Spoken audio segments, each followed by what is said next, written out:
আপনারা কারো কথা শুনবেন না। যেখানে আওয়ামী লীগ পাবেন হাত পা ভেঙে দিয়ে থানায় শপথ করে দিবেন। আগে তো ওরাই চটপটে দোকানদারের কাছে খেত, ওই রাস্তার ফুটপাতে চা দোকানদারের কাছ থেকে চাঁদা খেত। এই ধরনের চিন্তা ভাবনা যদি আমাদের দলের কোন নেতৃবৃন্দ করে থাকে, সাবধান করে দিয়ে বলতে চাই, কদমতলী থানা যুবদল এই পাশ দিয়ে তছনছ করে দিয়েছেন, মেসাকার করে দিয়েছেন, হাসিনার বিদায় ঘটিয়ে দিয়েছেন ইনশাআল্লাহ। বেগম খালেদা জিয়াকে ক্যান্টনমেন্টের বাড়ি থেকে উচ্ছেদ করেছিলেন খুনি হাসিনা, আর খুনি হাসিনাকে দেশের জনগণ বাংলাদেশ থেকে উচ্ছেদ করছে, বাংলাদেশ থেকে বিতাড়িত করছে। এটাই আল্লাহর মার, এটাই আল্লাহর লীলা খেলা।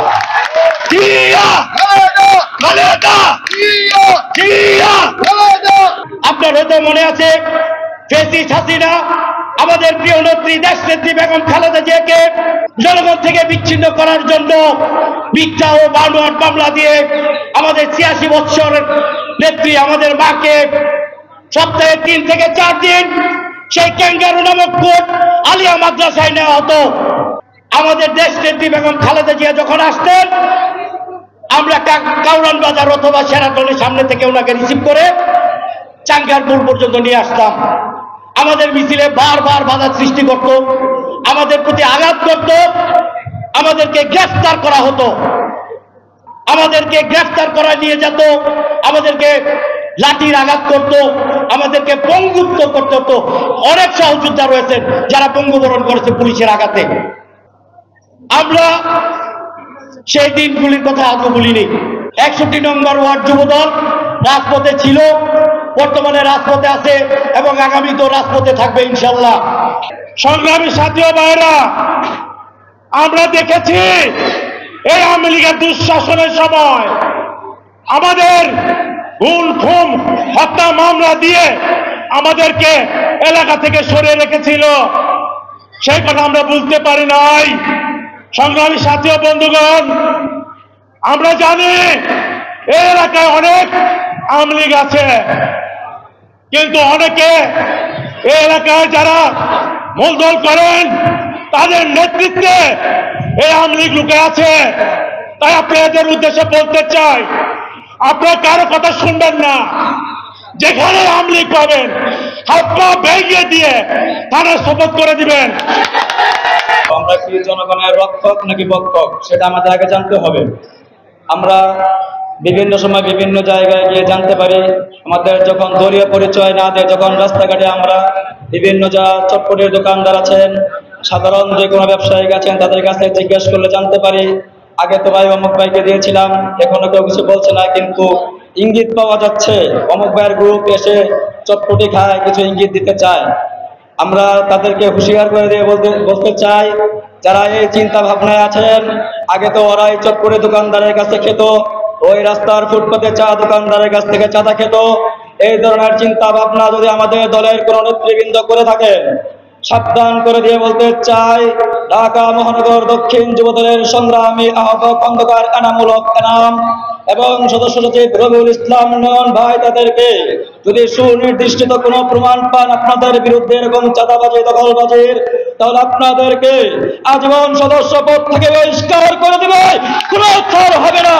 কারণ তারা আপসহীন নেত্রী, দেশ নেত্রী বেগম খালেদা জিয়ার আদর্শিক সন্তান, কথাটা মাথায় রাখবেন। এই জিয়া পরিবারের স্লোগান আপনারা এমনভাবে উচ্চারণ করবেন যাতে আকাশে বাতাসে বজ্র কণ্ঠের মতন আওয়ামী দোসরের কানে ঝালাপোলা করে দেয় এবং তারা এখান থেকে চলে যায় যদিও থেকে থাকে। ঠিক আছে?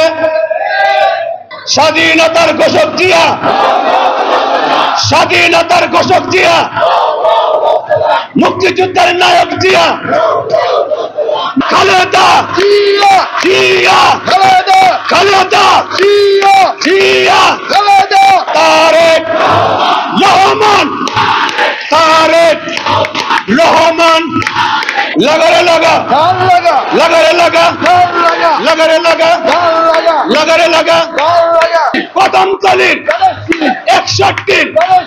যদি সবার সাথে সুসংগঠিত ভাবে মিলে ঝিলে ঢাকা মহানগর দক্ষিণ যুবদলের পরামর্শ নিয়ে আশপাশে আপনাদের সাথে মিটিং করে করে পরামর্শ নিয়ে নিজেদেরকে প্রেজেন্ট করতে চাই, আলমগীর টুটুল দাঁড়ার চাইতে ভালো সংগঠক ঢাকা মহানগর দক্ষিণ যুবদল হবে।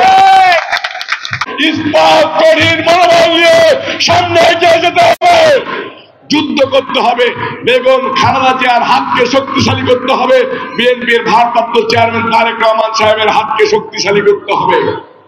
সংগ্রামী নেতৃবৃন্দ, স্বৈরাচার হাসিনার পতন ঘটিয়েছি, এই মাতোয়ারের কথা মনে পড়ে যায়। এই মাতোয়ারের যুদ্ধে কদমতলী থানা যুবদল এই পাশ দিয়ে তছনছ করে দিয়েছেন, মেসাকার করে দিয়েছেন, হাসিনার বিদায় ঘটিয়ে দিয়েছেন। ইনশাআল্লাহ এই বন্ধন ভোলা যাবে না, এই বন্ধন জীবনে আর কোনোদিন আসবে না, এই ভালোবাসা আর কোনোদিন রাজপথে দেখাইতে পারবো না। আপনারা যারা দেখাইতে পারেন নাই তারা সামনে অগ্রসর হন।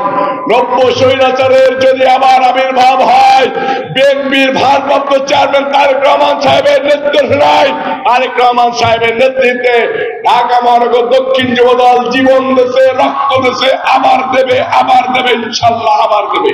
বেগম খালেদা জিয়াকে ক্যান্টনমেন্টের বাড়ি থেকে উচ্ছেদ করেছিলেন খুনি হাসিনা, আর খুনি হাসিনাকে দেশের জনগণ বাংলাদেশ থেকে উচ্ছেদ করছে, বাংলাদেশ থেকে বিতাড়িত করেছে। এটাই আল্লাহর মায়ের, এটাই আল্লাহর লীলা খেলা। আপনার আমার দুর্বার আন্দোলনের মাধ্যমে তারা নিচ্ছিন্ন হয়ে গেছে, তাদের আর বাংলাদেশে ফিরে আসার কোনো সুযোগ না। ওরা খুনি, ওরা দর্শক, ওরা ভোট লুটকারী, ওরা আপনার আমার সহযোদ্ধাকে হত্যা করেছে, গুম করেছে, ক্রসফায়ার করেছে। এদেরকে ক্ষমা করা যায় না। আপনারা যদি সামনে একটা সাপ পান, লাঠি দিয়ে পিটিয়ে মারেন না, এরা সাপ, এরা বিষধর সাপ। আমরা দীর্ঘ 17 বছরে কাল নেগিনি খুনি হাসিনার মাথায় নৃত্য করে বিজয় ছিনিয়ে এনেছিলাম। বিএনপির ভারপ্রাপ্ত চেয়ারম্যান তারেক রহমানের নেতৃত্বে এই বিজয় এসেছিল। যারা সাপের মাথায় নৃত্য করতে পারে তারা মৃত্যুকে পরোয়া করে না। আমরা মৃত্যুকে পরোয়া করি নাই। তাই বলতে চাই, জাতীয়তাবাদী যুবদল কোনো কিছুতে ভয় পায় না, কারণ জাতীয়তাবাদী যুবদলের নামের পাশে ক্যাসিনো কাণ্ড নাই। জাতীয়তাবাদী যুবদল কোনো অন্যায় কাজের সাথে সম্পৃক্ত না। যারা অন্যায় কাজ করে, যারা লুটপাট করে, যারা খুন খারাপি করে, তাদের মানসিক অবস্থা দুর্বল থাকে। আর যারা দেশের জনগণের জন্য কাজ করে, তাদের মনের মধ্যে দেশপ্রেম থাকে। যারা গণতন্ত্রের জন্য লড়াই করে, যারা জনগণের পাশে থাকে, তাদের মনের মধ্যে কোনো ভয় থাকে না। তাই আপনাদের প্রতি উদাত্ত আহ্বান থাকবে, শহীদ জিয়ার একজন প্রকৃত সৈনিক হয়ে তারেক রহমানের হাতকে শক্তিশালী করার জন্য, তারেক রহমানের নেতৃত্বে বাংলাদেশকে এগিয়ে নেওয়ার জন্য আমরা আপনারা একসাথে কাজ করব। একসাথে কাজ করে এই প্রিয় মাতৃভূমিকে একটি আত্মমর্যাদাশীল জাতি হিসাবে আমরা গড়ে তুলব।